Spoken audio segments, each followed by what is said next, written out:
Today, Canadian Prime Minister Justin Trudeau appears to be on the way out. Minority Leader Hakeem Jeffries looks to play an outsized role in a divided House.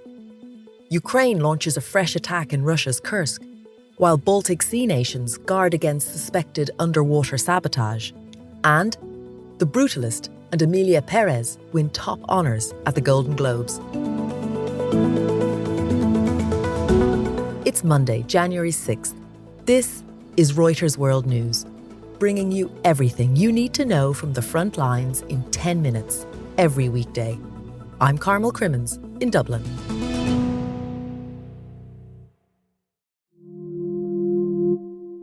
Speaker, the Prime Minister has lost the confidence of Canadians, lost the confidence of many of his MPs. So will the Prime Minister acknowledge he has failed?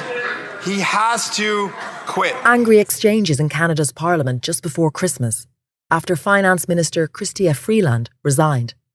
Now a source has told Reuters that Prime Minister Justin Trudeau is increasingly likely to step down. But they said he has not yet made a final decision.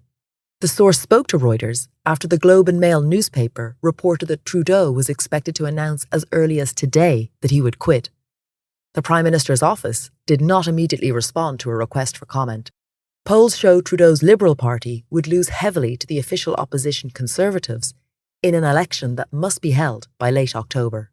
The United States has full confidence in South Korea's institutions, and we reaffirm our unwavering support for the Korean people as they work tirelessly to uphold those institutions. Secretary of State Antony Blinken in Seoul.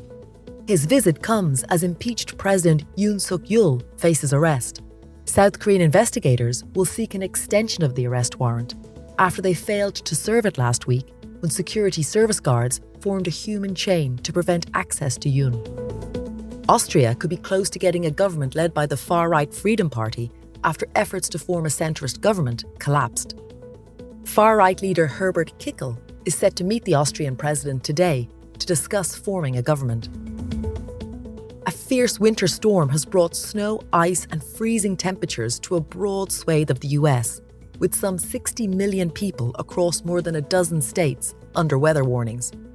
The storm is now barreling towards the mid-Atlantic states, where Washington, D.C. is bracing for heavy snow and bitter cold.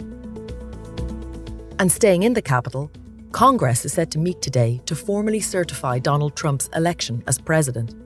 It comes 4 years to the day when a mob of his supporters stormed the Capitol in a failed attempt to block the certification of his 2020 loss. And to the Golden Globes, where The Brutalist, a story of a Holocaust survivor who chases the American dream, landed the Best Movie Drama Award, and musical thriller Emilia Perez took home the Best Drama Film Actor and Best Director prizes. Hacks and Shogun won the top TV honours. You can check out all the Hollywood glam at the Globes on Reuters.com. And for more on the work of Reuters photographers, listen to our weekend episode. We take a look at some of the top Reuters images from last year and the stories behind them. A link to that show is in the description of today's pod.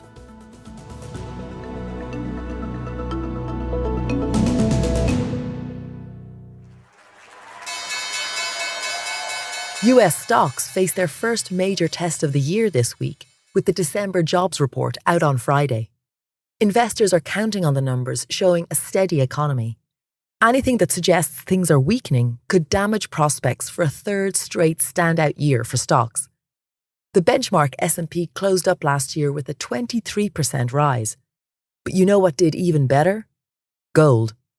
Bullion prices rose 27% last year.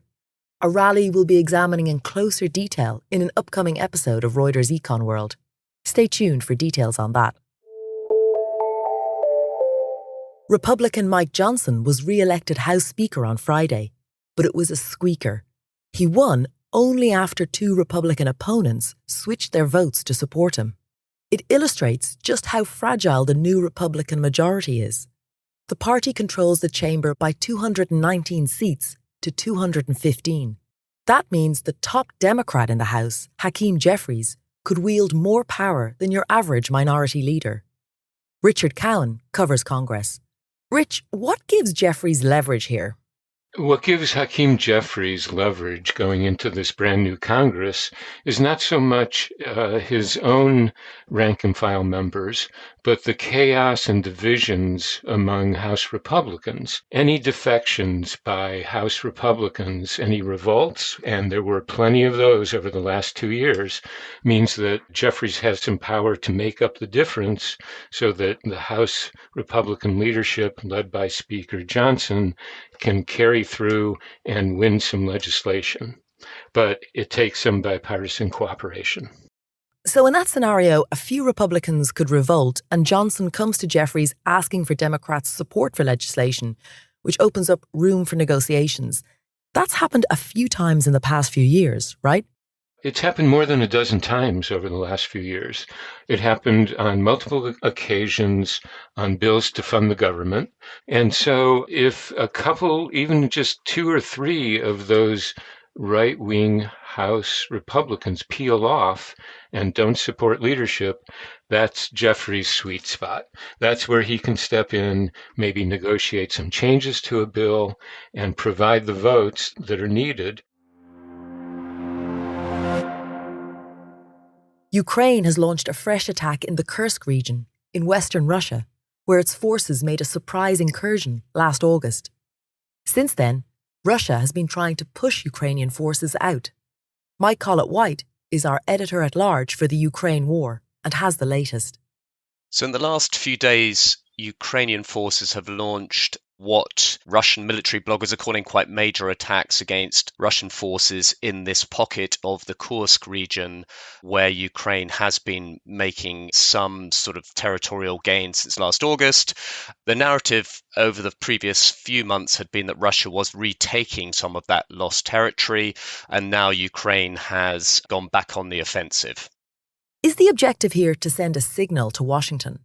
Yes, we think that there's no coincidence in what's happening here. So the overall situation in the war in recent months has been that Russian forces have been making steady but slow gains across the Eastern Front, and this obviously is putting Ukraine on the back foot. What President Volodymyr Zelensky desperately wants to do is to change the narrative in order to have a bargaining chip if and when any peace negotiations do happen, with an eye on the inauguration of President Donald Trump in the United States, who has promised to end this war quickly, although we still don't know how. Is Ukraine likely to achieve that aim? Well, I think Kursk is going to help it. It gives it something, although the bigger picture is less positive for Kiev. And actually today, the Russians claimed quite a large town in the east of Ukraine called Kurakhova, which they've been trying to take for several months, which really underlines how Kiev is not winning this war. In fact, you could argue is losing the war. And sticking with Europe, a court in Finland has denied the release of an oil tanker suspected of damaging an undersea power line and 4 data cables in the Baltic Sea. The vessel, carrying Russian oil, was seized on Christmas Day. It's one of several incidents of power cables, telecom lines and gas pipelines being damaged in the Baltic Sea since Russia's invasion of Ukraine. NATO says it will boost its presence in the region as a result. Essi Leito is in Helsinki and has been covering the story. This was the first time that the authorities were able to actually go in, stop the ship. Usually the ships sail on international waters, but when Finland stopped it and the authorities were able to determine that the ship was dragging its anchor, and eventually they saw that one of the anchors were missing, they asked the ship to move to Finnish regional waters. And when that was done, the authorities actually went on board and took off the ship and took over the command bridge. And does this indicate a change of approach to these incidents? This is quite unusual. In the previous cases, this hasn't happened. So to me, where the discussion is in Finland and elsewhere in the region, in the Baltic Sea countries, is how to stop these kinds of incidents. And the lawyer who represents the shipping company that owns the oil tanker has said that it was hijacked on international waters and it was forced to Finnish waters. So clearly there's some kind of discussion going on about what can be done if these incidents keep happening. And the Baltic Sea nations have been very alert and prepared for subsea power links or telecommunications cables being broken and trying to kind of catch whoever might be behind the breakage.